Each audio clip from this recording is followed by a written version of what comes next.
Samsung a à peine laissé aux gens le temps d'expérimenter One UI 8.5 avant de lancer soudainement la première bêta de One UI 9 basée sur Android 17. Et honnêtement, après tout ce qui s'est passé avec One UI 7, voir Samsung avancer aussi vite est surprenant dans le bon sens. Mais la vitesse n'a pas d'importance à moins que la mise à jour améliore réellement l'expérience. Et après avoir testé One UI 9 de près, il y a définitivement quelques changements remarquables. La différence commence dès l'écran de configuration. Samsung pousse maintenant Galaxy AI de manière beaucoup plus agressive pendant la configuration, rendant clair que l'IA devient un objectif majeur pour l'entreprise.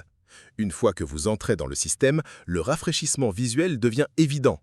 Les effets de flou sont plus forts à travers toute l'interface, y compris l'écran de mot de passe, le panneau des paramètres rapides, Finder et même la barre de recherche à l'intérieur du tiroir d'applications.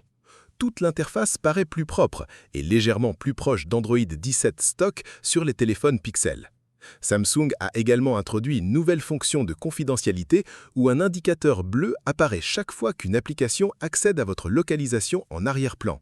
Vous le verrez dans le coin supérieur et à l'intérieur du panneau de notification, donnant aux utilisateurs une meilleure conscience de ce que les applications font derrière les coulisses. L'application Paramètres a aussi reçu de petits mais importants raffinements. Le section du compte Samsung paraît plus propre et il y a maintenant des pages dédiées aux récompenses et aux abonnements pour suivre Samsung Care et les achats du Galaxy Store. En même temps, Samsung continue de simplifier les menus en supprimant le texte d'explication supplémentaire de nombreuses pages de paramètres, rendant l'interface plus minimaliste dans l'ensemble. Les paramètres rapides ont reçu certains des plus grands changements dans One UI 9. Les curseurs de brillance et de volume sont maintenant plus épais, tandis que les contrôles du mode sombre et du son sont séparés afin que les utilisateurs puissent les déplacer librement. Samsung a également redesigné le lecteur médiatique avec des animations plus fluides, un logiciel plus propre et un nouvel effet de vague qui réagit pendant que la musique joue. Le lecteur peut maintenant même être redimensionné selon votre préférence. Quand il s'agit de fluidité, One UI 9 paraît définitivement plus raffiné comparé à One UI 8.5. Les animations d'ouverture des dossiers, les menus des widgets et les transitions de recherche paraissent tous plus fluides et plus polis. Les améliorations ne sont pas dramatiques au premier regard, mais une fois que vous y prêtez attention, l'interface paraît plus fluide dans l'ensemble. Samsung a également introduit plusieurs nouvelles fonctions utiles.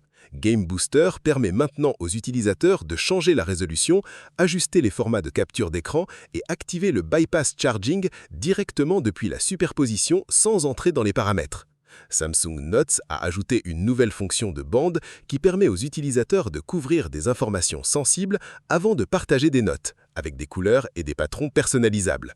Les améliorations d'accessibilité incluent Text Spotlight pour agrandir le texte instantanément et une nouvelle option à une touche pour rejeter les appels, les alarmes et les alertes.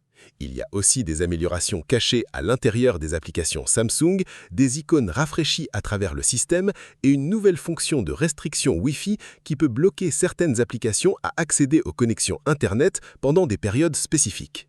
Dans l'ensemble, Samsung ne donne pas l'impression d'être une refonte massive.